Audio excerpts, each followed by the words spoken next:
नमस्कार दोस्तों, मैं मनीष परीक्षा एक्सपर्ट चैनल पे आपका स्वागत करता हूं। आज हम बिहार इकोनॉमिक सर्वे 2021-22 के बारे में चर्चा करने जा रहे हैं। इससे पहले हमने बिहार बजट 2022-23 पे चर्चा किया है। हमें पूरा उम्मीद है कि आपने बिहार बजट 2022-23 पे चर्चा हमारे परीक्षा एक्सपर्ट ऑफिशियल चैनल पे देखा होगा। यदि आपने नहीं देखा है तो उसका डिस्क्रिप्शन हमने अपने लिंक में दे दिया है, आप उसे देखें और इसके बाद परीक्षा एक्सपर्ट पर ही बिहार इकोनॉमिक सर्वे को भी देखें और इस पे आधारित हमारा वीडियो जो 50 प्रश्नों का आने वाला है, आप उसको देखें और उसको सॉल्व करें। आपको बहुत मजा आएगा, मुझे पूरा उम्मीद है।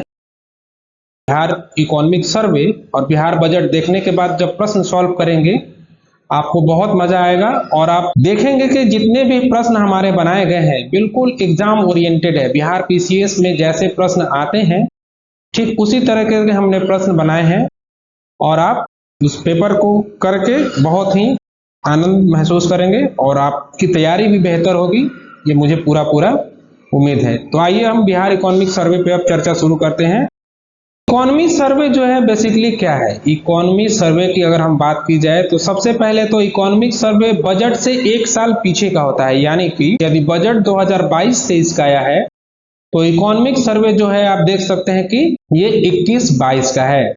तो बेसिकली एक इनफॉर्मल वे में ये हम कह सकते हैं कि बिहार सरकार या भारत सरकार अगर इकोनॉमिक सर्वे लाती है तो भारत सरकार के पिछले साल का एक तरह से रिपोर्ट कार्ड है या परफॉर्मेंस कार्ड है, ठीक है। तो उन्होंने क्या तय किया था, कितना जीडीपी तय किया था, कितना रेवेन्यू जनरेट करेंगे, कितना रिसिप्ट मिलेगा उन्हें, कितना कैपिटल एक्सपेंडिचर करेंगे, कितना रेवेन्यू एक्सपेंडिचर करेंगे, ये सारी चीजें एक तरह से रिपोर्ट कार्ड में के रूप में मिल जाती है और हम देख पाते हैं कि जो उन्होंने कहा था क्या उस तरीके से उन्होंने अचीव किया या नहीं किया। तो इस बार इकोनॉमिक सर्वे जो प्रेजेंट किया गया वो बिहार के डेप्यूटी मिनिस्टर और फाइनेंस मिनिस्टर दोनों ही जो तारकिशोर प्रसाद जी हैं उनके द्वारा पेश किया गया और कब तो 25 फरवरी 2022 को ये पेश किया गया। देखिए, इकोनॉमिक सर्वे हमेशा पहले आता है, इसके बाद बजट आता है। जैसा कि आप जानते हैं कि बजट जो पेश किया गया था वो 28 फरवरी को पेश किया था, 28 फेब्रुअरी, राइट।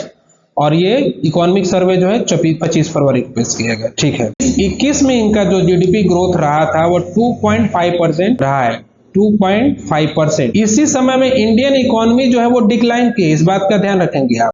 कितना? -7.5% इकोनॉमी जो है 2021 में इंडियन इकोनॉमी डिक्लाइन की है, जबकि बिहार का जीएसडीपी जो रहा है वो 2.5% रहा है 2021 में। यहाँ पे माइंड करने वाली बात यह है, this was the year of pandemic, corona 19. Despite that, the Bihar GSDP grew by 2.5% and the Indian economy on the same hand declined by -7.5% or declined by 7.5%. So you can say that it was good up to some extent it was good and Bihar at कुछ हद तक ठीक था, positive में growth था जो कि 2.5%, ठीक है दोस्तों। जैसा कि मैंने कहा, डिस्पाइट द लॉकडाउन ऑफ कोविड-19 growth rate of Bihar economy has been better than the national average, right, better than the national average. अब ये हम बात करते हैं कि ग्रोथ कैसा रहा प्राइमरी सेक्टर में, सेकेंडरी सेक्टर में, टर्सरी सेक्टर में, ये ग्रोथ कैसा रहा है उस चीज को हम देखते हैं। तो प्राइमरी सेक्टर का ग्रोथ जो है 5 सालों का इस बार जो है बिहार के इकोनॉमिक सर्वे में 5 ईयर का सारा चीज लाया गया है। इकोनॉमिक ग्रोथ कैसा रहा, किस सेक्टर में ग्रोथ कैसा, सेकेंडरी सेक्टर में कैसा ग्रोथ रहा। तो 5 सालों में अगर हम बात करें तो प्राइमरी सेक्टर में जो है ग्रोथ जो है वो डिक्लाइन हुआ है। अब प्राइमरी सेक्टर क्या है? एग्रीकल्चर और उससे रिलेटेड सेक्टर जो है, माइनिंग है, एग्रीकल्चर एंड एलाइड सेक्टर है, उसको हम प्राइमरी सेक्टर कहते हैं, ठीक है। आप इस बात का ध्यान रखेंगे, उसे हम प्राइमरी सेक्टर कहते हैं। तो पिछले 5 साल में जो 16-17 में प्राइमरी सेक्टर का ग्रोथ 22.1% था, वही 20-21 में आप देख सकते हैं कि 19.2% है। It means what? It means the primary sector has declined. इसके ग्रोथ रेट में 22 से कहा ये 19 हुआ है। तो इसमें आप देख सकते हैं कि प्राइमरी सेक्टर में 5 सालों में डिक्लाइन देखा गया है। सेकेंडरी सेक्टर में क्या है? सेकेंडरी सेक्टर क्या है सबसे पहले ये समझिए। सेकेंडरी सेक्टर में बेसिकली जितनी भी मैन्युफैक्चरिंग सेक्टर है, जितना इंडस्ट्री है, ये सारी चीजें सेकेंडरी सेक्टर में आती हैं, ठीक है। इसमें भी बेसिकली थोड़ा बहुत डिक्लाइन देखा गया है 5 सालों में, 2016-17 से 20-21 के बीच में इसमें भी डिक्लाइन देखा है। 16-17 में कितना था? 20.6%। जबकि 20-21 में 19.5% है। तो minor decline you can see in secondary sector also. Tertiary sector की बात करते हैं तो मालूम होना चाहिए, टर्सरी सेक्टर जो है सर्विस सेक्टर के अंतर्गत आता है। जितनी भी सर्विस सेक्टर है, जैसे कुरियर ले लीजिए, डॉक्टर ले लीजिए, ट्रैवल एंड टूरिज्म ले लीजिए, ये सब टर्सरी सेक्टर में आता है। और इसमें जो है नोटिसेबल इंक्रीज देखा गया, राइट। टर्सरी सेक्टर में जो 16-17 में ग्रोथ था वो 57.3% था। वहीं 20-21 में हम जो ग्रोथ है वो देखते हैं कि कितना हुआ है, 61.2%। ठीक है, आप देख सकते हैं यहां से। तो इस तरह से टर्सरी सेक्टर में जो है ग्रोथ रेट देखा गया है, जबकि प्राइमरी एंड सेकेंडरी सेक्टर में जो है ग्रोथ डिक्लाइन हुआ है। अब आगे चलते हैं, पर कैपिटा इनकम के बारे में बात करते हैं। अब पर कैपिटा इनकम, बिहार का पर कैपिटा इनकम क्या है? पर कैपिटा इनकम का मतलब क्या होता है, पहले ये समझ लीजिए। पर कैपिटा इनकम का नॉर्मली हम कहें तो पर person income, per capita income या पर पर्सन इनकम निकलता कैसे है? तो टोटल इनकम, ठीक है, total income divided by total population हम कर देते हैं तो पर कैपिटा इनकम जो है वो निकल जाता है। ठीक है, पर कैपिटा दो तरीके से होता है, एक को तो कांस्टेंट प्राइस पे होता है, जो कि कांस्टेंट प्राइस हम 11-12 लेते हैं, और एक होता है करंट प्राइस पे। तो बिहार का पर कैपिटा इनकम जो कांस्टेंट प्राइस पे था वो 34,314 रुपए है,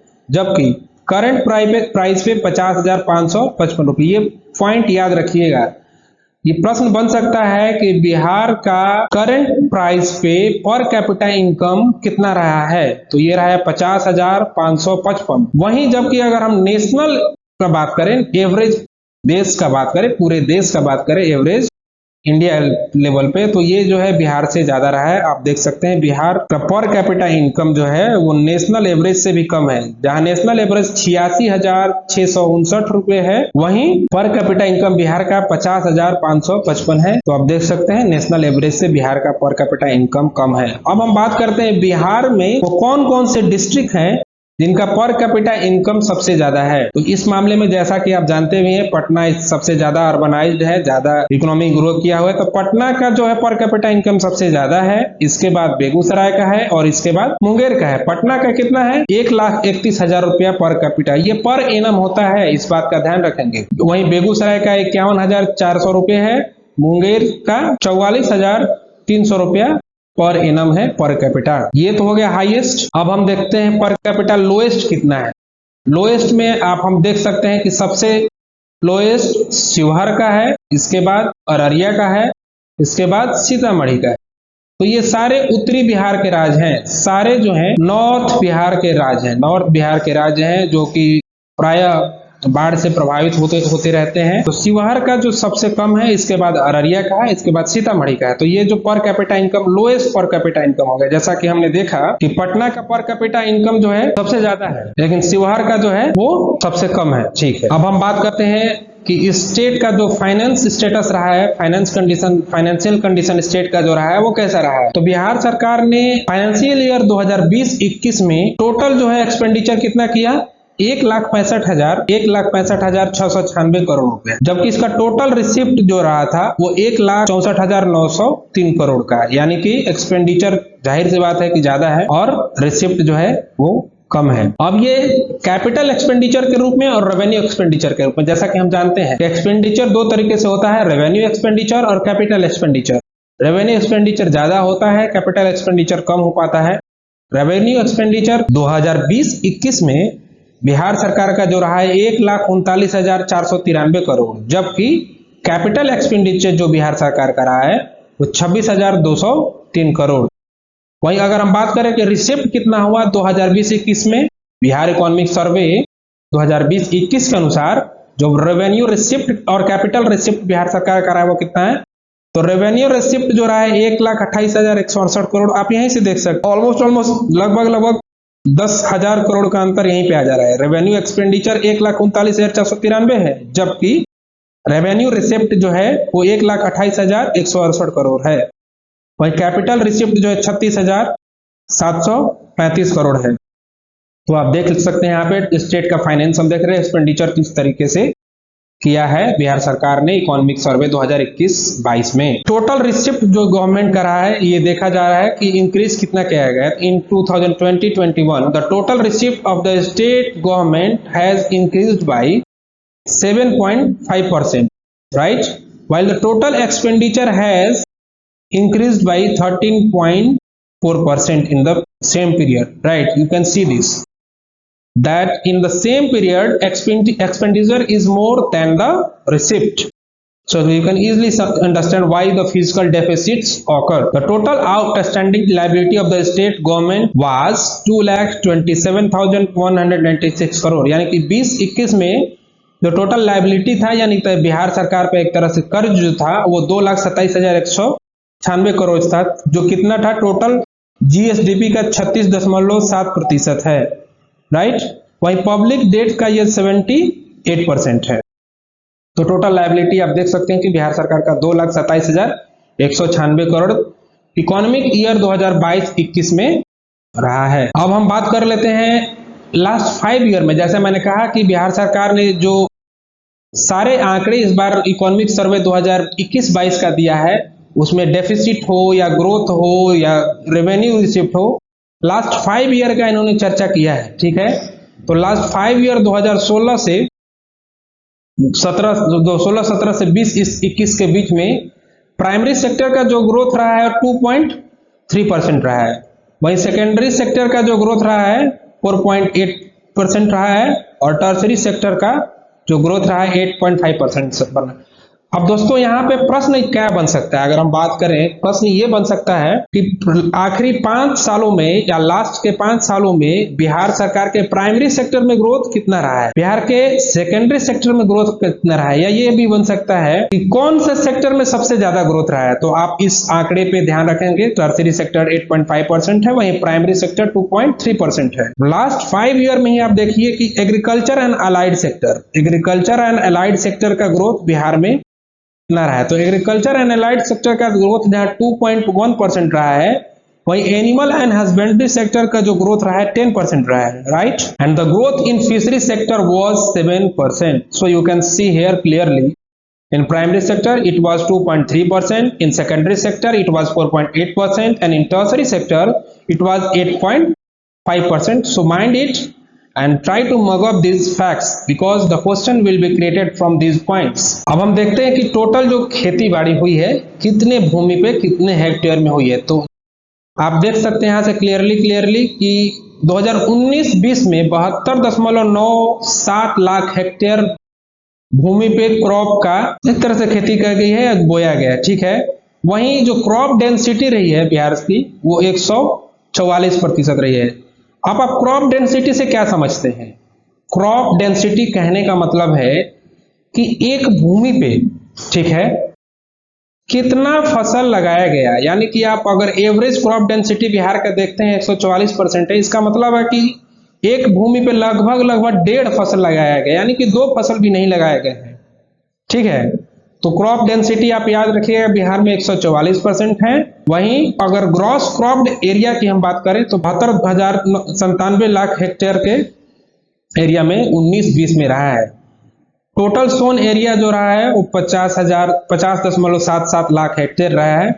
food grain production economic survey 2021-22 के अनुसार जो कि 2021 में हुआ था, फूड ग्रेन का प्रोडक्शन वो 17.95 लाख टन, कितना? 17.95 लाख टन।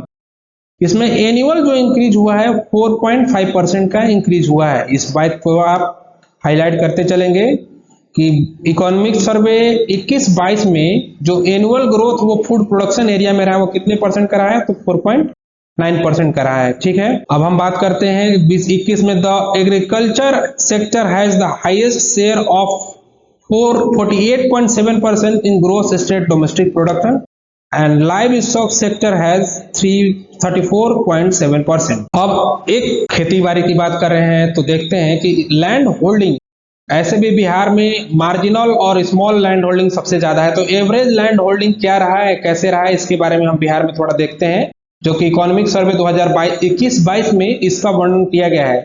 तो हम देखते हैं कि 2015-16 में, ठीक है, 2015-16 में जो एवरेज लैंड होल्डिंग बिहार में है वो कितना है? 3.9 हेक्टेयर, कितना? 3.9 हेक्टेयर, और बिहार का लगभग 97% पॉपुलेशन, बिहार में लगभग 97 पॉपुलेशन के पास मार्जिनल होल्डिंग है। कितना? जिस मात्र 3.9 हेक्टेयर भूमि है बिहार के लोगों के पास, जबकि एवरेज और पूरे देश का बात किया जाए तो 86% पॉपुलेशन जो है वहां मार्जिनल और स्मॉल लैंड होल्डिंग है, जबकि बिहार में 97% पॉपुलेशन के पास small and marginal land holding है। ठीक है दोस्तों, अब हम बात करते हैं कि राइस प्रोडक्शन जो रहा है बिहार में, क्या रहा है, कैसे रहा प्रोडक्शन, देखते हैं।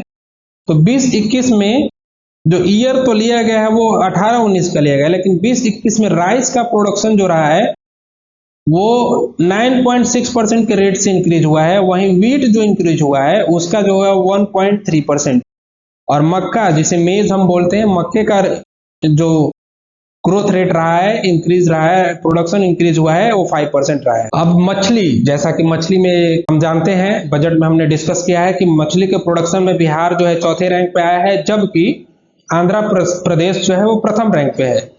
तो बिहार एक तरह से फिश प्रोडक्शन में सेल्फ सफिशिएंट हो चुका है। इकोनॉमिक सर्वे 21-22 के अनुसार 20 और 21 में बिहार में जो टोटल फिश प्रोडक्शन रहा है 6.83 लाख टन रहा है, 6.83 लाख टन रहा है। ठीक है, जिसमें कि हमने देखा कि इंक्रीज कितना रहा है, 7% का इंक्रीज रहा है लास्ट 5 ईयर में।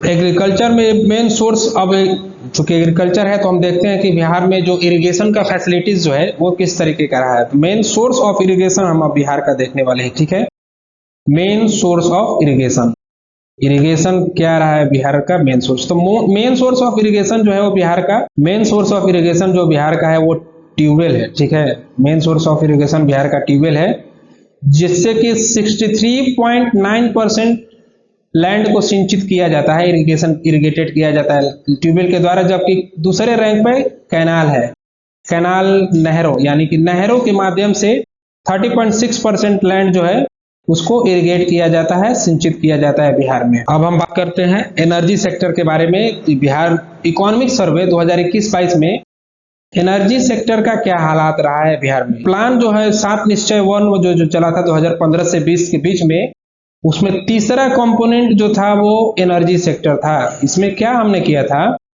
कि हर घर बिजली पहुंचाने का हमारा वादा था, हर घर बिजली हम पहुंचाना चाहते थे, और जो कि ये टारगेट जो है वो गोल जो है अचीव किया जा चुका है। तो ये एक बड़ा बात है कि बिहार सरकार ने हर घर में लगभग बिजली पहुंचा दिया है, और ये 7 निश्चय कार्यक्रम का एक टारगेट अचीव हो चुका है। अब बिहार में देखते हैं कि बिजली का डिमांड जो है लास्ट 6 साल में कितना बढ़ा है। पावर डिस्ट्रीब्यूशन तो कर दिया आपने, लेकिन बढ़ा कितना है। तो पीक पीरियड जब चलता है, पीक पीरियड कब होगा, जाहिर सी बात है जब ज्यादा गर्मी होगा, ज्यादा बिजली का इस्तेमाल होगा, उसको पीक पीरियड बोलेंगे। ठीक है, तो पीक पीरियड में बिहार में जो बिजली का डिमांड इंक्रीज हुआ है 71.3% इंक्रीज हुआ है। ठीक है, एक पॉइंट दोस्तों यहाँ बहुत इंपॉर्टेंट है, इससे बिहार पीसीएस में प्रश्न बनने की पूरी संभावना है, आप इस पे फोकस कीजिएगा। जो बिहार में पर कैपिटा कंजम्पशन जो है वो जो है इंक्रीज हुआ है, कितना हुआ है। तो बिहार में पर कैपिटा इंक्रीज, सो 2014-15 में बिजली का पर कैपिटा कंजम्पशन जो था वो 203 किलोवाट था, जो कि 20 में है वो बढ़ के कितना हो गया 350 किलोवाट। ध्यान दीजिएगा 350 किलोवाट 14-15 से 20-21 में है पावर कंजम्पशन 350 किलोवाट पहुंच चुका है, जो कि कितना इंक्रीज है, लगभग 72.4% लास्ट 6 सालों में पर कैपिटा कंजम्पशन में, पावर कंजम्पशन में, बिजली कंजम्पशन में बिहार में इंक्रीज हुआ है। इससे प्रश्न बन सकता है कि बिहार में बिजली कंजम्पशन करंटली कितना किया जा रहा है, तो 350 किलोवाट। पिछले 6 सालों में बिहार में बिजली कंजम्पशन कितना प्रतिशत इंक्रीज हुआ है, तो बहुत आप देख सकते हैं यहाँ से 72.4%। और 2014-15 में कितनी बिजली का कंजम्पशन था, तो वो 203 किलोवाट था। अब हम बात करते हैं बिजली कंजम्पशन हो रहा है तो कौन कौन से ऐसे जिले हैं जो कंजम्पशन में बिहार में बिजली कंजम्पशन में सबसे आगे हैं। तो आप दोस्तों देख सकते हैं पटना जो है वो सबसे टॉप पे है, अर्बन ज्यादा है, जाहिर सी बात है यहाँ पे बिजली कंजम्पशन ज्यादा होगा। इसके बाद गया है, इसके बाद मुजफ्फरपुर है, इसके बाद मिनिमम कंजम्पशन की बात कर रहे हैं तो शिवहर जिला जो है मिनिमम कंजम्पशन बिजली उत्पादन, तो हाईएस्ट इलेक्ट्रिसिटी पटना, गया, मुजफ्फरपुर, और मिनिमम में सिवर है। इस फैक्ट को आप याद रख सकते हैं परीक्षा पॉइंट ऑफ व्यू से। ये जितने भी बजट बनते हैं, जितने भी चीजें बनती हैं, जितना भी ग्रोथ देखते हैं, उसमें किसके लिए करते हैं? जाहिर सी बात है कि ह्यूमन डेवलपमेंट और कैसा हमारा हुआ है उस चीज के बारे में हम करते हैं, उस चीज के बारे में हम सोचते हैं। तो ह्यूमन डेवलपमेंट और child development Bihar economic survey 2021-22 के अनुसार कैसा रहा है उसके बारे में हम देखते हैं। तो बिहार सरकार ने जो है, आप देख सकते हैं कि बजट में अपने ह्यूमन डेवलपमेंट के लिए 44% बजटरी एलोकेशन रखा है। देखिए, the Bihar government has allocated 44% of the total budget in 2021 related to human development, यानी कि 2021 के टोटल बजट का 44% जो बजट एलोकेशन किया गया था वो ह्यूमन डेवलपमेंट के नजरिए से किया गया था। इसके बाद हम देखते हैं कि पर कैपिटा डेवलपमेंटल एक्सपेंडिचर जो है वो कितना रहा है। ठीक है, तो 15-16 से 20-21 के बीच में पर capital development expenditure in the state has increase at an annual rate of 14.5%, जबकि नेशनल लेवल पर अगर हम बात करें 10.3% के रेट से बढ़ा है। यानी कि बिहार में human development index per capita जो खर्चा किया गया है वो लगभग 14.5% के रेट से किया गया है, जबकि नेशनल एवरेज जो है 10.3% का रहा है। In the last 6 year annual growth rate of expenditure on social service has been 17.3%। वहीं सोशल सर्विस में हम देख रहे हैं कि 17 पर एनुअल हम देख रहे हैं, एनुअल खर्चा किया जा रहा है बिहार सरकार के द्वारा जो लास्ट 6 सालों से। तो सोशल सर्विस में बिहार सरकार 17.3% कर रही है। वहीं एजुकेशन पे बिहार सरकार लास्ट 6 सालों से जो है एवरेज 14.3% कर रही है। और वहीं अगर हम बात करते हैं हेल्थ सेक्टर पे, तो आप देख सकते हैं कि हेल्थ सेक्टर पे 16.3% बिहार सरकार खर्चा कर रही है। तो इस पॉइंट को आप ध्यान रखेंगे कि टोटल जो ह्यूमन डेवलपमेंट पे खर्चा कर रही है बिहार सरकार वो 44% कर रही है, राइट। वहीं पर कैपिटल डेवलपमेंट एक्सपेंडिचर जो हम देख रहे हैं 15-16 से 20-21 के बीच में वो एनुअली कितना रहा है? 14.5% रहा है। वहीं जो सोशल सर्विस पे जो खर्चा हो रहा है वो 17.3% रहा है। एजुकेशन पे लास्ट 6 सालों से 14.3% रहा है। वहीं हेल्थ सेक्टर पे 16.6% रहेगा। तो दोस्तों इन फैक्ट्स को आप ध्यान रखेंगे, इनसे प्रश्न बनने की पूरी संभावना है। इसके बाद हम देखते हैं अब बिहार में सेक्स रेशियो क्या रहेगा। अगर डेवलपमेंट हुआ है, सोशल चीजें इंक्रीज हुई हैं, सोसाइटी में कुछ चेंजिंग आई है, तो जाहिर सी बात है कि चाइल्ड सेक्स रेशियो कुछ इंक्रीज हुआ, सेंसस में कुछ अच्छा देखने को मिला होगा। तो देखते हैं कि सेंसस 2011 के अनुसार देखते हैं, according to census the sex ratio of Bihar was 918 female per 1000 mails, जबकि नेशनल लेवल पे ये कितना था? 943। यानी कि सेंसस 2011 के अनुसार सेक्स रेशियो ऑफ बिहार जो था 918 था पर 1000 मेल पे। फीमेल का संख्या ही सेक्स रेशियो कहा जाता है, जो बिहार में 918 था। वहीं नेशनल लेवल पे ये 243 था। चाइल्ड सेक्स रेशियो की बात करें अगर हम बिहार में 2011 के सेंसस के अनुसार, तो ये 935 था, जबकि नेशनल लेवल पर हम बात करें तो 919 था। तो यहाँ पे चाइल्ड सेक्स रेशियो में बिहार सरकार नेशनल एवरेज से बेटर दिखती है। अब टोटल फर्टिलिटी रेट की बात करते हैं। टोटल फर्टिलिटी रेट बिहार में ऐसे भी सबसे ज्यादा है पूरे देश में। टोटल फर्टिलिटी रेट अगर हम देखते हैं तो 2011 के सेंसस के अनुसार जो रहा है 3.6% रहा है, 3.6% रहा है टोटल फर्टिलिटी रेट। देखते हैं the total fertility rate in Bihar in 2011 was 3.6 children पर वीमेन, यानी कि बिहार की प्रत्येक महिला लगभग 3.5 बच्चों को जन्म देती है। कहने का मतलब ये है बच्चा कोई 3.5 नहीं जन्म दे सकता है। इस चीज को समझने के लिए according to office of the registrar general government of India it is expected to come down by 3.2 in 2016 to 20, यानी कि रजिस्ट्रार जनरल ऑफ इंडिया जो गवर्नमेंट सरकार भारत सरकार की एक ऑफिस है, रजिस्ट्रार ऑफिस, इनका अनुमान है कि 2016 से 20 के बीच में जो पर चाइल्ड जो है वो 3.2। तो आपने ये देखा कि टोटल फर्टिलिटी रेट बिहार में जो है सेंसस 2011 के अनुसार 3.6 चिल्ड्रन पर वुमेन था, जिसका अनुमान ऐसा लगा रहा है रजिस्ट्रार जनरल ऑफ इंडिया की 3.2% हो सकता है। अब हम अपने राज्य बिहार में हमारे जो बुजुर्ग लोग हैं उनके बारे में कुछ देखते हैं, ठीक है। एल्डरली पॉपुलेशन के बारे में। एल्डरली पॉपुलेशन जो 60 प्लस होते हैं उनको एल्डरली पॉपुलेशन का श्रेणी में गिना जाता है। तो सेंसस 2011 के अनुसार जो एल्डरली पॉपुलेशन है बिहार में 6.3% है, 6.3%, और 2036 तक लगभग 11% ओल्ड पॉपुलेशन होने का बिहार में संभावना है, राइट। और इसका 2021 तक इसका प्रोजेक्शन रहा है 7.7%। So we will have to take care of our elderly population. It is increasing very rapidly, and for that very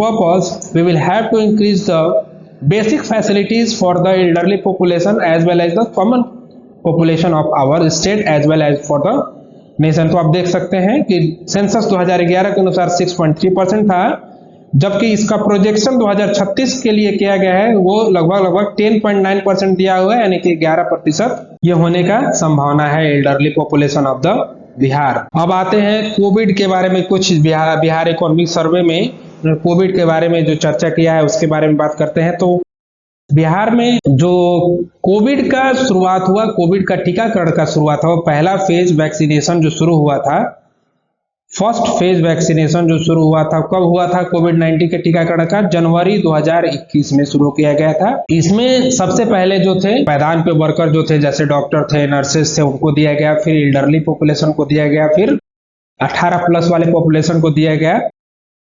इस चीज को प्रमोट करने के लिए बिहार सरकार ने एक गाने का भी कैंपेन लॉन्च किया था कोविड-19 के लिए, जिसके जागरूकता बढ़े लोगों के बीच में। वो गाना जो था वो कर दिखाएगा बिहार, कोरोना का टीका लगाएगा बिहार। तो शायद अगर इस पे प्रश्न बनने तो बन सकता है कि गाना क्या था, ऐसे तो उम्मीद कर मैं इस पे प्रश्न बनने का। क्योंकि कोविड से पूरा देश और पूरा बिहार राज्य प्रभावित था, तो उस दौरान एजुकेशन सेक्टर का बहुत ही बुरा हाल था, पढ़ाई लिखाई लगभग ठप ही पड़ गया था। तो इस चीज को आगे बढ़ाने के लिए इस दौरान एक ई लॉट करके पोर्टल बिहार सरकार ने बनाया था कोविड-19 के दौरान, ताकि बच्चों की पढ़ाई प्रभावित ना हो। तो ई लॉट्स क्या है? तो ये एक एजुकेशनल पोर्टल था, ये एक लाइब्रेरी के रूप में था ई लॉट। तो इस पे थोड़ा फोकस कीजिएगा, इसको ध्यान दीजिएगा, मैं इसको पढ़ के बताता हूं। It was developed to meet the challenges of कोविड-19. E lots is an e library for teachers and student. Mind it, it is for teachers and student both. Through this portal it is expected to facilitate and promote online education of student from class 1 to 12. 1 to 12 के लिए है, किसके लिए है? The student of 1 to 12 and both for teachers and students. So e-lot is for students as well as teacher. तो ये basically एक ये लॉट्स लाइब्रेरी है जो कोविड पीरियड के दौरान क्रिएट किया गया था, जिससे कि बच्चों के एजुकेशन जो है वो प्रभावित ना हो। ठीक है, इस पे आप ध्यान रखिएगा। अब हम लिटरेसी रेट के बारे में देखते हैं। बिहार में लिटरेसी रेट सेंसस 2011 के अनुसार लिटरेसी जो रहा है टोटल वो रहा है 61.8%, जबकि मेल का लिटरेसी 71.2% एंड फीमेल का 51.5%। लिटरेसी रेट जो रहा इंक्रीज कितना हुआ है?